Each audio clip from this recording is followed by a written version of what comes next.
I assume that you are all excellent. Yes, thank you. I assume that everyone is excellent and that Ryan's excellent.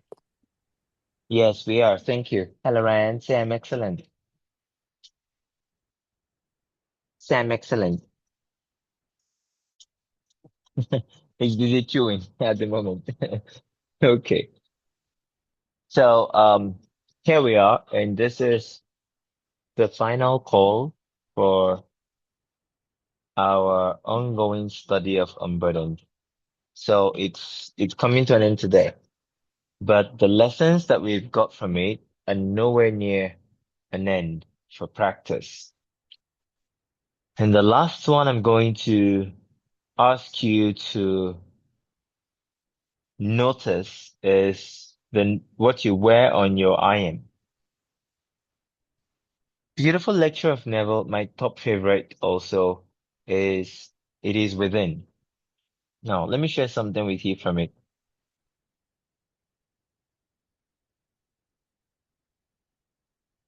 Neville's talking about the name of God and how that is the name that we all have. And then he's saying what we wear on it. Okay. He's talking about what we wear on God's name. And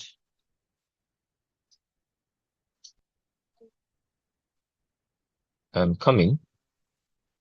It's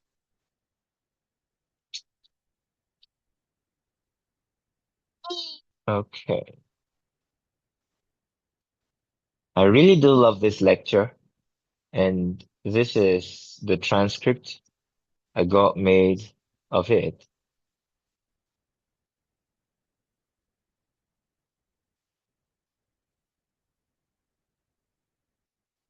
Now let's look at this.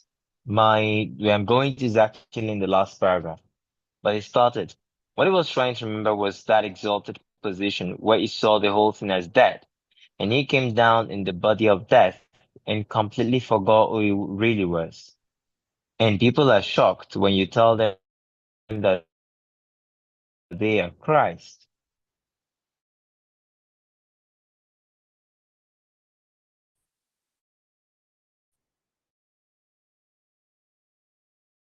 All ends run true to origins. If my origin is God, my end must be the sesame, and my end is a worm. My end is God. I don't have to choose that anymore. I know that from experience. I don't have to speculate about the reason Christ. I don't have to speculate about God being love. I stood in the presence of God and His infinite love. I'm not banging my head when I say that God is man. As Blake said, thou art a man, God is no more. Thine own humanity learn to adore. God appears and God is light to those poor souls who dwell in night, but thus a human form display to those who dwell in realms of day. So here you are wearing the form of God. You are God. He gave you his name. And the name that it reveals to the whole vast world, if you take it, is I am. So that's my name forever. Now look at this. You are God. He gave you his name. And the name that it reveals to the whole vast world, if you will take it, is I am. That's my name forever. It will be known. I'll be known by it throughout all generations. This is quoting from Exodus 3 now. But we don't stop there. We say, I am John, a poor John, an unknown John, an unwanted John, and all. And these are the limitations and the restrictions we put on the name of God. But if I would remember the name, I would glorify the name and only put on it that which is noble, that which is free. And if I did it, I would walk in that light. So do me a favor and try it. Try it, and I promise you from my own experience that you'll get the result. You don't have to hound anyone in this world, but no one. Now, I want you to look at this and try it. You already have this name, the name of God. I am. Now, if for example, you say, I am beautiful, you mean my self-existence is justified in beauty or is established in beauty. You can find beauty in it. If you say, I am rich, then you're saying, I exist. Okay, because I am is I exist, right? I'm existence. I'm self-existent. So my self-existence is unto riches.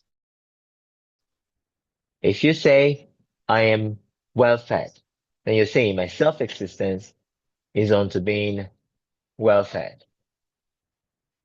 Is eating well. If you say I am happy, then my self-existence is what? To be happy. But if you say I'm guilty, then you're actually saying your existence is for guilt. If you say I am sad, your existence is in sadness. Change those negative ones. You don't have to dwell in them. And there is absolutely nobody in this world it is actually serving. Nobody. Okay? If you think anyone gets a kick out of it, let's look at the words again. I am, whatever you put to it. So I am noble. I am free. I am loved. The only person who could get a kick out of all of that is I am. That's the only person who could get a kick because it's all about I am. How many times do you get a kick out of like someone else's intuitive feelings? No, you don't. You get a kick out of your feeling of their feeling. Okay. What you feel about what they feel. That's what you get a kick out of. So if they're concerned about how you feel, like how they feel determines how you feel, they really don't understand it. You're getting a kick out of how you feel about how they feel, which can be anyway. A person could be rich and you're feeling envious.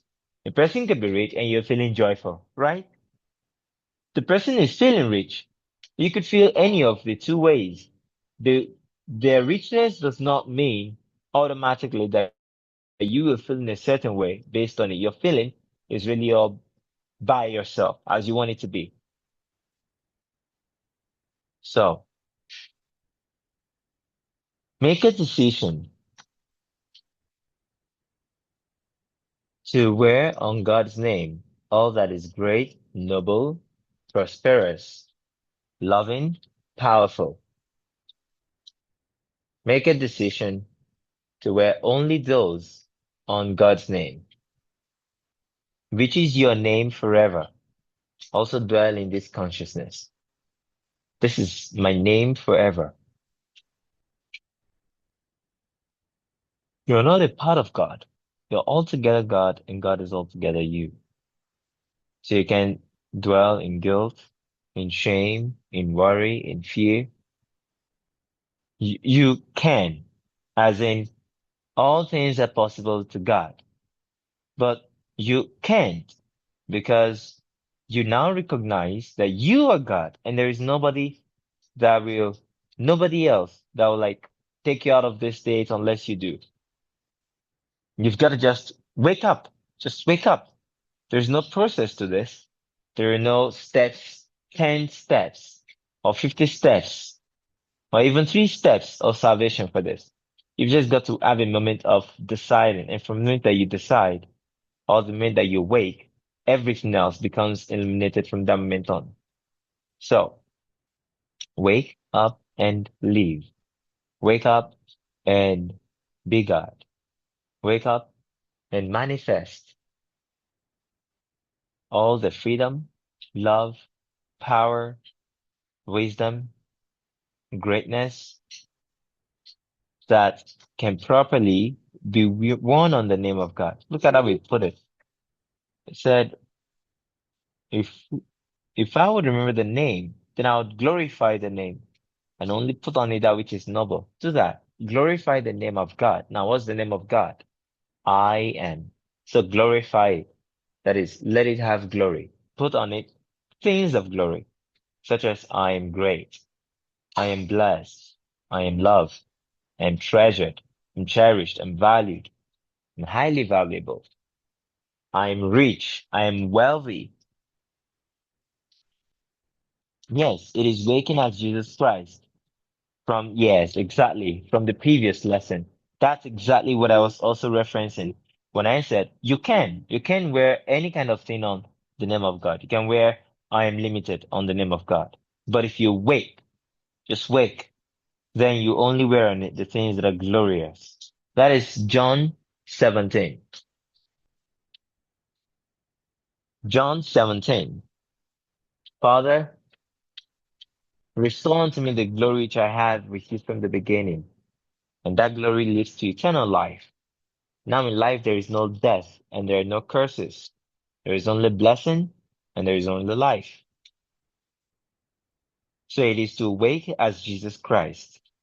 That is to be selective of the states that you're dwelling in and dwell in the noblest of them, dwell in the powerful ones, dwell in the inspiring ones.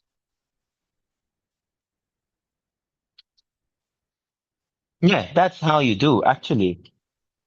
Um, Scott, you don't have to try to picture a face in yourself that is like, the Jesus Christ face. How do you know me? By my works. See my works. They testify of me. Do you remember that passage of scriptures? See my works. They testify of me. So that's how you know me. How do you know I'm one from the Lord? By my works. See my works. They testify of me. And there is another that testifies of me, and that is the Father in heaven. So you don't have to know like by seeing the actual face. No. The only way you know is by seeing the works. And what are the works of Christ? It's actually one definite work, revision. Revision, particularly for others. When you revise for others, you're wearing the nature of Christ. You're waking as Christ.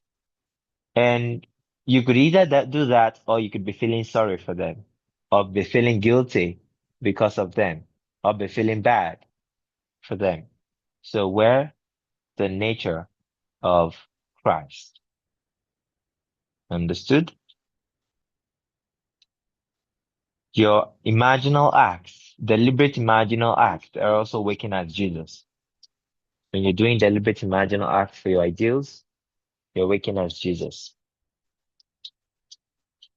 And yes, that inner conversation is, in fact, look at chapter 9 of Freedom for All, chapter 9 of, no, chapter 7 of Prayer, the Art of Believing. You'll find in these two the same lesson. And chapter 27 of Power of Awareness, they're the last chapters of these three books. The same idea. Become aware or conscious that you are Jesus Christ. So yes, your inner conversations matching that is perfect. All right. Okay, so that's our lesson today. And pay attention to this. If you have any question, you can drop it in the group. Any other question, you can drop it in the group and I'll take it. Pay attention to this. Do not feel sorry. Do not feel guilty. Do not feel pitiful, ashamed. Dismiss all of those feelings. The only thing you can allow yourself to feel from now on is awakened, bold, powerful, great, the greatest, noble, free. And those feelings are going to reward you joyfully. All right, everyone. So I'll see you in some other studies of ours. Until then, bye bye.